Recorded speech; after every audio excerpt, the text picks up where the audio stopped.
project natin ngayon ay itong tin can na alkansya na na-rescue ko sa tabi-tabi. Paggagandahin natin siya gamit ang clay at itong letter mold na na-purchase ko online. Gumawa ako ng shape ng cow para gawing farmhouse itong tin can. Magpa-plot ako ng clay gamit pa rin ang improvised na bote para i-pattern sa ginupit kong cow. So, ang gagawin ko, didiinan ko lang ng mabuti para makuha ang shape ng cow. Pag nakuha na ang shape ng cow, dahan-dahan nating alisin at tanggalin din ang sobrang clay para mapormahan ng mabuti ang cow. Gamit ang cutter para matanggal ang sobrang clay na nasa gilid ng cow. Ngayon naman, gagamit ako ng letter mold para bakatin ng letters at clay ng dahan-dahan para hindi masira ang rolled clay. Gagamit ako ng strong wood glue para idikit ang nabuo nating pangalan at ang cow sa tin can.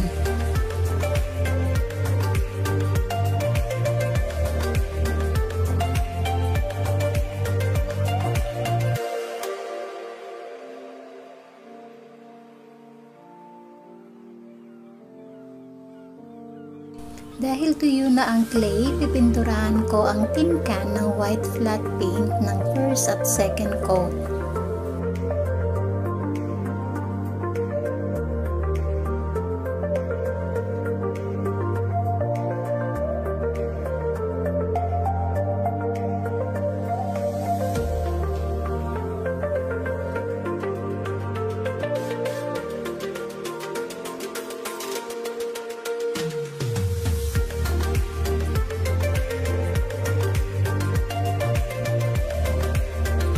Next, dahil tuyo na ang ating white paint, mag-apply ako ng antiking wax sa detail ng ating tin can para lumitaw ang words na farmhouse.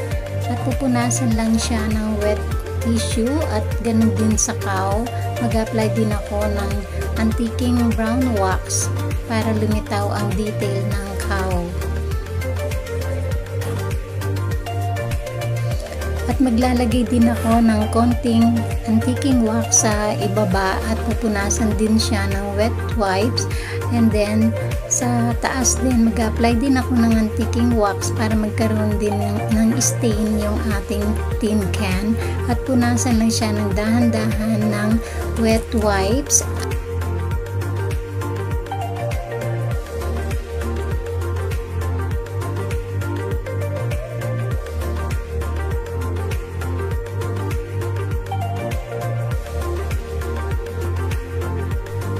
So, ayan na ang ating finished product. So, nagustuhan ko ang kinalabasan ng tin can na pang farmhouse ang dating.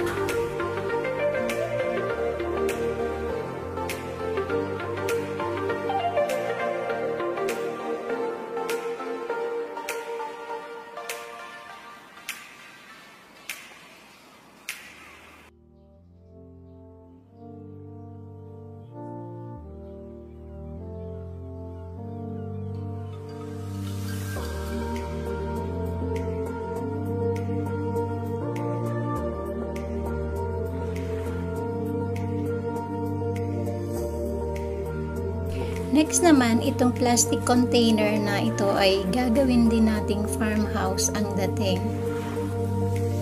Magro-roll ulit ako ng clay ng konting amount at gamit pa rin ang ating improvised na bote o ating rolling pin.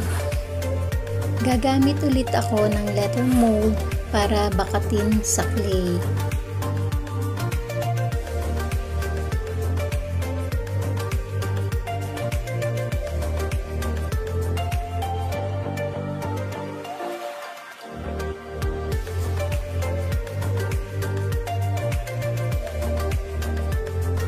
I-shape lang ng mabuti ang clay para preparation sa ating plastic container mamaya. Gagamit ulit ako ng strong wood glue para idikit sa container ng dahan-dahan para pumantay sa container ang clay.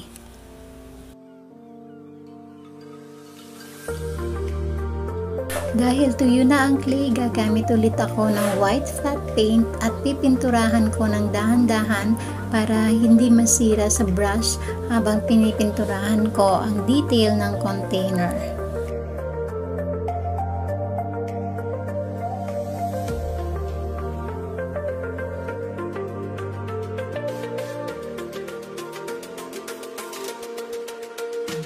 Once matuyo na ang paint, sisimulan ko na ulit lagyan ng antiking wax ang detail ng clay gamit ang maliit na brush. Sisiguraduhin ko lang na malagyan ng antiking wax para lumitaw ang detail ng clay.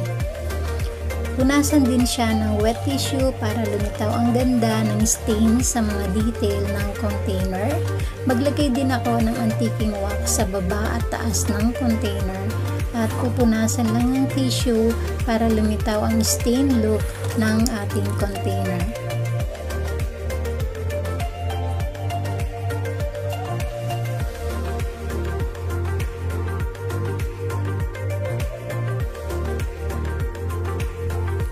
Uulitin lang ang paglalagay ng antiking wax hanggang makuha natin ang edge look ng container.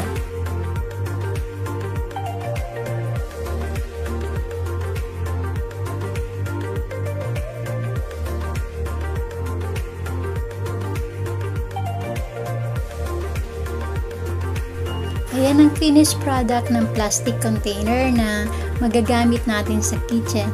Ano pong masasabi nyo sa mga containers po na aking nagawa? Mag-comment lang po kayo. Salamat po!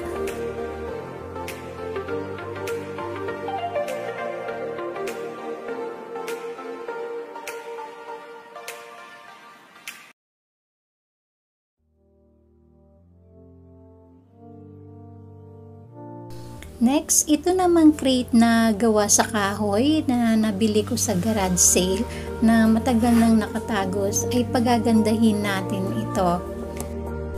Gagamit ulit ako ng flat white paint na magandang pintura na bagay dito sa wooden crate. Itong pintura na ito ay masasabi kong save my day dahil makapal siyang gamitin para sa mga project ko.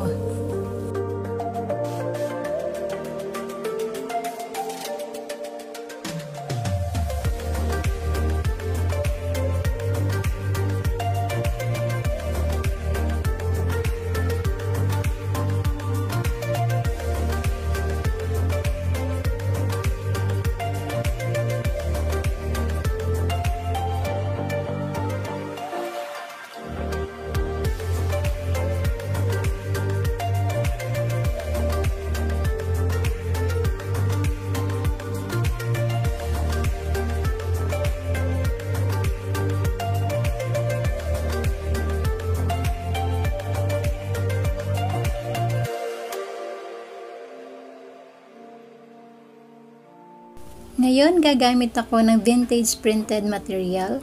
Gugupitin ko siya at ididikit sa harapan ng wooden crate gamit ang Mod Podge.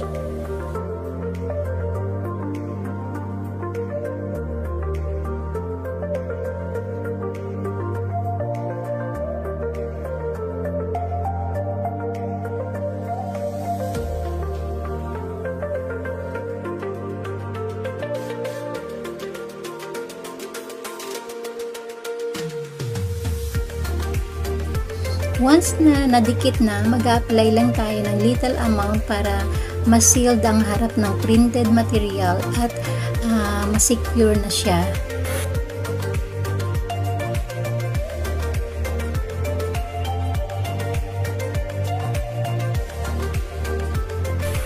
Ngayon, para magmukhang age look, gagamit ako ng papel daliha para i-distress ang gilid ng crate.